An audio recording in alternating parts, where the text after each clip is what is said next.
और today we are going to discuss the second chapter of 11th class business studies which name is forms of business organisation. हमने first chapter में business के basic concept को समझ लिया था, है ना। अब हम इस चैप्टर में यानी सेकंड चैप्टर में समझने वाले हैं कि बिजनेस होता कितने प्रकार का है। अगर आपको एक बिजनेस सेट करना है तो what are the different forms available in India, ये हमें इस चैप्टर में पढ़ना है। बेसिकली ना 5 तरह के फॉर्म्स हैं: sole proprietorship, Hindu undivided family, partnership, joint stock company and cooperative society. मैं इन सारे फॉर्म्स को आपको वन बाय वन समझाऊंगा, लेकिन जो स्टूडेंट्स नए हैं वो प्लीज पहले इस चैनल को लाइक कर दें और सब्सक्राइब कर दें। चलिए अब पहला हम फॉर्म पढ़ना शुरू करते हैं, सोल प्रोप्राइटरशिप।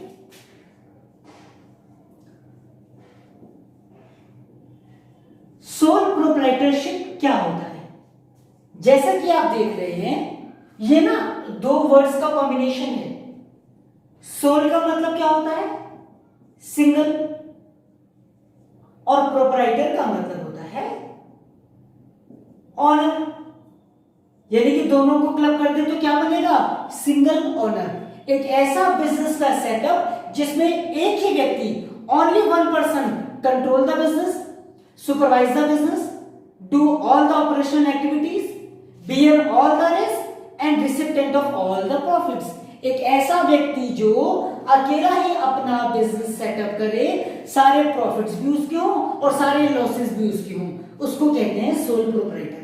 आपके घर के आसपास जितनी भी दुकान होती है ना, किराने की दुकान है, प्रोविजन स्टोर, जनरल स्टोर्स, या जहां पर आप कह सकते हैं वो ठेल वाले होते हैं, कोई चाउमीन वाले भैया हैं या कोई गोलगप्पे बेच रहा है, ऐसे सारे लोग जिन्होंने अपने लिमिटेड रिसोर्सेज से अपने एक छोटे से बिजनेस को सेटअप किया है, सारा प्रॉफिट भी उनका होगा, सारा लॉस भी उनका होता है, वो अपनी कैपिटल खुद लगाते हैं और ऐसे बिजनेस को हम बोलते हैं सोल प्रोप्राइटर। आया समझ में? अब मैं ना आपको इसके कुछ फीचर्स समझा देता हूं, उन फीचर्स को समझने से आपको ये ज्यादा अच्छी तरह समझ में आ जाएगा। पहला फीचर हो सकता है सोल प्रोप्राइटर का इजी फॉर्मेशन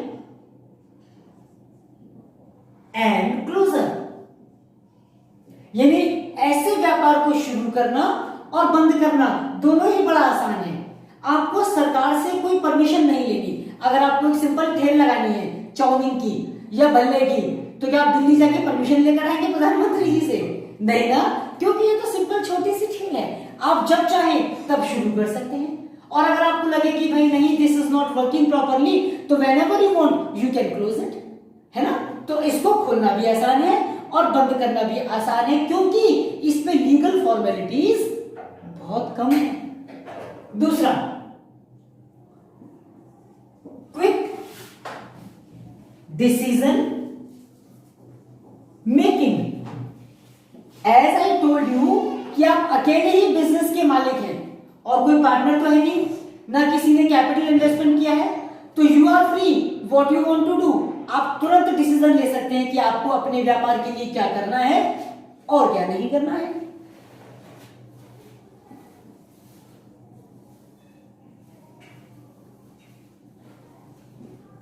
अनलिमिटेड लायबिलिटी, इसका मतलब ये कि आप पर्सनली लायबल हैं। अगर आपको आपके व्यापार में लॉस हो गए ना और you are not able to pay all your losses from the money whatever you are having, तो आपको अपने घर के सामान तक बेचने पड़ सकते हैं। यानी अगर आपको आपके व्यापार में लॉस हो गया और उसको पूरा करने के लिए आपके पास इतने प्रॉफिट्स नहीं है, तो it is not the only duty of your business, this is your personal duty कि आप उसको या उस लोन को या उस डेब्ट को पे ऑफ करें।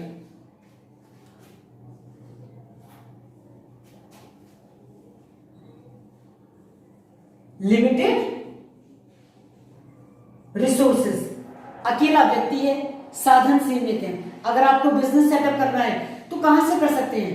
पैसे कहां से आएंगे? दोस्तों से, रिलेटिव से, थोड़ा बैंक से मिल जाएगा, आपकी खुद की कैपिटल होगी, लेकिन लिमिटेड ही तो है। इससे ज्यादा तो सोर्सेज या ऑप्शंस आपके पास मनी रेज करने के होते नहीं है। और आगे समझाता हूं। Limited life of business, because you are the single owner, आप अकेले ही तो मालिक हैं। अनफॉर्चुनेटली डेथ हो जाए, इंसॉल्वेंसी हो जाए, मतलब दिवालिया हो जाए, तो व्यापार बंद, या तबीयत ठीक नहीं है, या घर में कोई सुख है, या घर में कोई दुख है, तो शटर क्लोज करके जाना पड़ेगा ना। तो लॉन्ग टर्म के लिए बिजनेस नहीं चल सकता, क्योंकि आपका कोई सपोर्टिव हैंड नहीं होता आपके पास, ठीक है। Then confidential, you are the only owner. कितना प्रॉफिट कमाया, कब कमाया, कितना लॉस हुआ, कहां से पैसा लाए, कितना देना है, क्यों डिस्कस करना किसी से। You can keep all the things secret with you.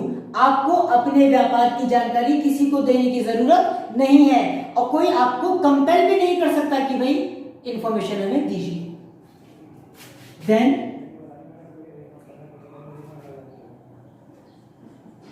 Full control over business.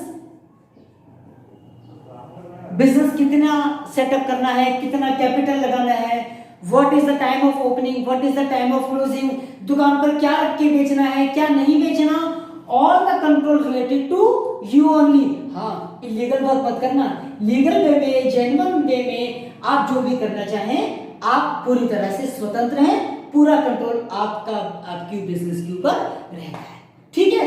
अभी हमने समझा सोल प्रोप्राइटर का मीनिंग और उसके फीचर्स। इन फीचर्स में से ही ना हमें मेरिट्स और डिमेरिट्स मिल सकती हैं। आप बुक से पढ़ेंगे तो डिटेल में आपको समझ में आ जाएगा। जैसे easy to start, easy to close एक मेरिट है, क्विक डिसीजन मेकिंग एक मेरिट है व्यापार की, लेकिन अनलिमिटेड लायबिलिटी डिमेरिट हो सकती है, लिमिटेड रिसोर्सेज का होना डिमेरिट हो सकती है ना। तो क्या अच्छा है और क्या बुरा है, ये हमें अपने इस फीचर्स में से समझ में आ जाएगा। आया समझ में? तो नेक्स्ट वीडियो में अब हम पढ़ेंगे हिंदू अनडिवाइडेड फैमिली। अगर आपको कोई क्वेरी हो तो कमेंट सेक्शन में जाके कमेंट कर दीजिएगा, मैं आपके क्वेश्चन का आपको आंसर दे दूंगा। तब तक के लिए bye, God bless you, all the best. साथ पढ़ेंगे हम, साथ बढ़ेंगे।